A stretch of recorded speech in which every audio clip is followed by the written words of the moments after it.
Hello students, this is Vipasha Garg. आज lecture है हमारा history of modern western art का, जिसका कोड है 402।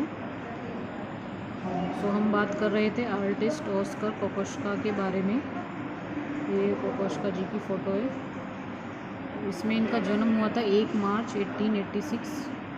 मृत्यु हुई थी इनकी 22 फरवरी 1980। नेशनलिटी थी इनकी Austrian. Known for painting, print making, poetry, play writing, movement, expressionism. ठीक है। अब इसमें नेक्स्ट आपका टॉपिक है कैरियर। 1908 ईस्वी में कोकोश्का को पहले वियना कुंस्टचाउ को काम सौंपने का अवसर दिया गया था।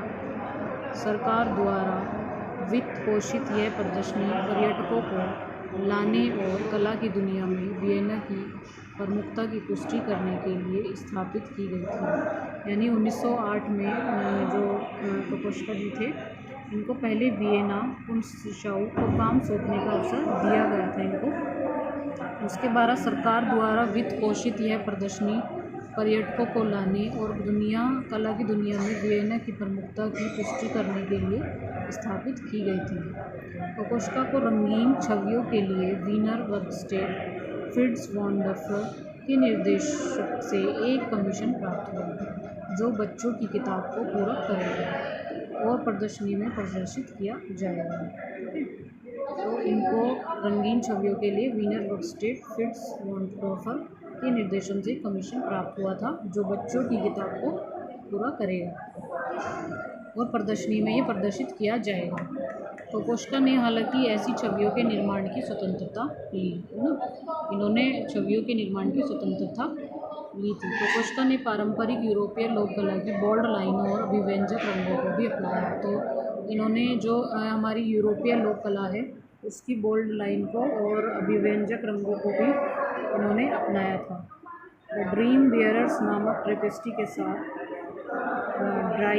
ड्रेमेन ने नोबेन, जो अब खो गया है, कोकोश्का द्वारा प्रदर्शित की जाने वाली पहली कृतियाँ थीं। ठीक है। द ड्रीम बियरर्स नामक टेपेस्ट्री है, इसका नाम है द ड्रीम बियरर्स। इनके साथ ड्राई वुमेन वेन नोबेन, जो अब खो गया है, मतलब ये जो टेपेस्ट्री है ये अब खो गई है। कोकोश्का द्वारा प्रदर्शित की जाने वाली पहली कृतियाँ थी। मतलब ये इनकी पहली कृतियाँ थी, पर अब ये खो चुकी थी उसके बाद। ठीक है। और इन्होंने लोक कला की बोल्ड लाइन और अभिव्यंजक रंगों को भी इन्होंने अपनाया। ऑस्कर कोकोश्का ने 1909 और 14 के बीच अपने अधिकांश चित्रांकन को चित्रित किया। अपने कई समकालीनों के विपरीत, जो एडवर्ड मंच जैसे चित्र आयोग भी प्राप्त कर रहे थे, कोकोश्का ने पूर्ण कलात्मक स्वतंत्रता बनाए रखी, क्योंकि उन्हें आमतौर पर सितार द्वारा सीधे आदेश नहीं दिया गया। ठीक है। तो कोकोश्का ने 1909 और 14 के बीच इन्होंने अपने अधिकांश चित्रांकन चित्रित किए। अपने कई समकालीनों के विपरीत, जो एडवर्ड मंच जैसे चित्र आयोग भी प्राप्त कर रहे थे, कोकोश्का ने पूर्ण कलात्मक स्वतंत्रता बनाए रखी, क्योंकि इन्हें आमतौर पर सितार द्वारा सीधे आदेश नहीं दिया गया था। कोकोश्का के अधिकांश विषय वास्तुकार लूस, ये नाम है लूस, वास्तुकार हैं ये, तो इनके ग्राहक थे। कोकोश्का के अन्य चित्रों में उनके सर्कल के भीतर चित्रों और अधिवक्ताओं को दिखाया गया है। उनके अन्य चित्रों में उनके सर्कल के भीतर मित्रों और अधिवक्ताओं को दिखाया गया है, जिन्होंने इस अवधि की आधुनिक कला का समर्थन किया था। कोकोश्का के चित्र पारंपरिक चित्रांकन के सम्मेलनों को प्रदर्शित करते हैं। तो कोकोश्का के जो चित्र हैं वो पारंपरिक चित्रांकन के सम्मेलन को प्रदर्शित करते हैं, मुख्य रूप से उस परिप्रेक्ष्य के बारे में जिसमें वह बैठने वालों को पकड़ता है। हालांकि कोकोश्का ने आधुनिक शैली के तत्वों को भी अपनाया, है ना, जिसमें किसी व्यक्ति के इशारों के माध्यम से व्यक्त की गई भावना को और अधिक पकड़ने के लिए रचना के भीतर हाथों को शामिल करना शामिल था। तो इन्होंने मतलब उनके जो आधुनिक शैली के तत्व हैं उनको इन्होंने अपनाया था, जिसमें किसी व्यक्ति के इशारों के माध्यम से व्यक्त की गई भावना को और अधिक पकड़ने के लिए रचना के भीतर हाथों को इन्होंने शामिल था।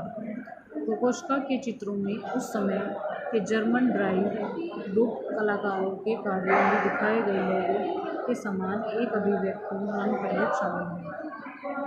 तो कोकोश्का के जो चित्र हैं उनमें उस समय के जर्मन ड्राइव ग्रुप कलाकार जो थे उनके कार्यों में दिखाए गए लोगों के समान एक अभिव्यक्तिपूर्ण रंग पैलेट इसमें शामिल है।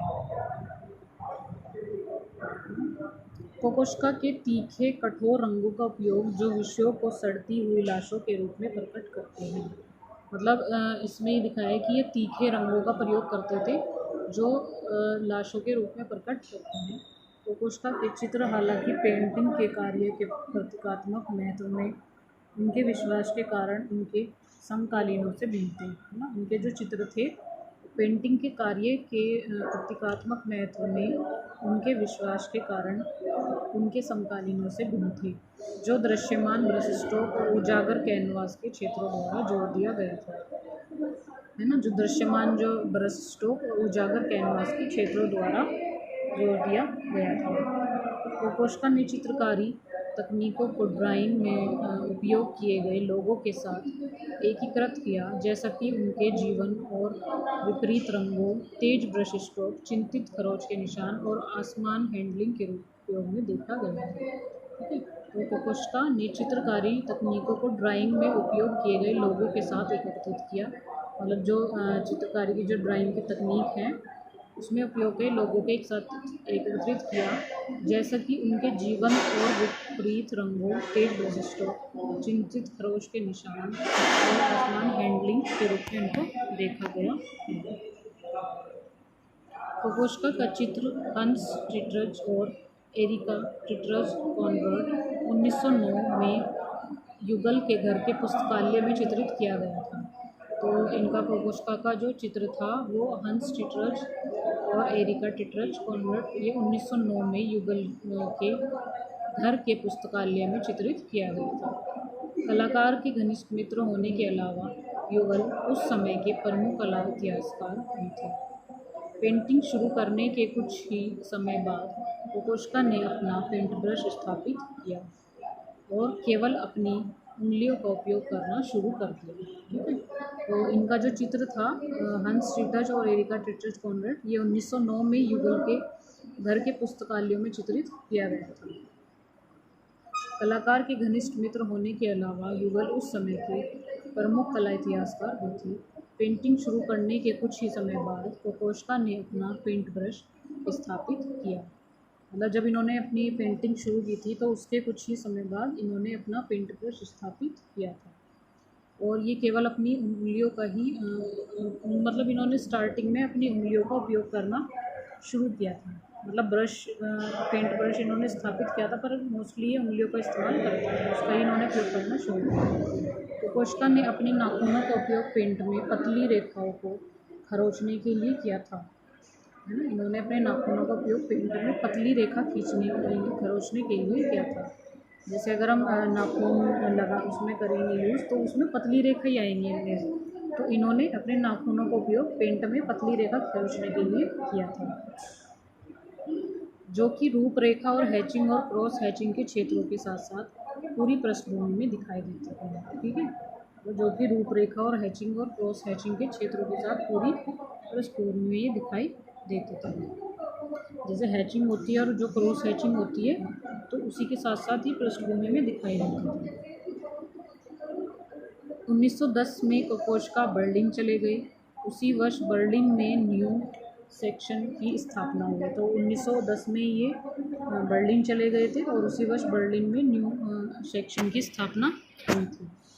Emil Nolde, Ernst Ludwig Kirchner, Erich Heckel और मैक्स पेंस्टीन जैसे कलाकारों और दार्शनिकों से बना समूह पुराने अलगाव समूह के खिलाफ विद्रोह के रूप में गठित हुए, जबकि कोकोश्का ने समूह की तकनीकों और विचारधाराओं को अपनाने से परहेज किया, क्योंकि इसके सदस्यों के बीच स्थापित समुदाय की भावना भी प्रशंसा की। बर्लिन कला डीलर पॉल कैसेसर ने कोकोश्का के कार्यों में वादा रेखा और कलाकार को अंतर्राष्ट्रीय सर्कल में लॉन्च किया। ठीक है, 1910 में ये बर्लिन चले गए थे। बर्लिन में इन्होंने न्यू सेक्शन की स्थापना की वहाँ पे सारे इन्होंने जितने भी कलाकार थे, दार्शनिक थे, इन्होंने समूह बनाया अपना, उसको विद्रोह के खिलाफ गठित किया। और जो कोकोश्का के समूह की जो तकनीक थी, जो विचारधारा थी, इसको इन्होंने अपनाने से परहेज किया और इसी बीच इन्होंने समुदाय की भावना की प्रशंसा की। ठीक है, और इसकी वीडियो में इतना ही है। आगे नेक्स्ट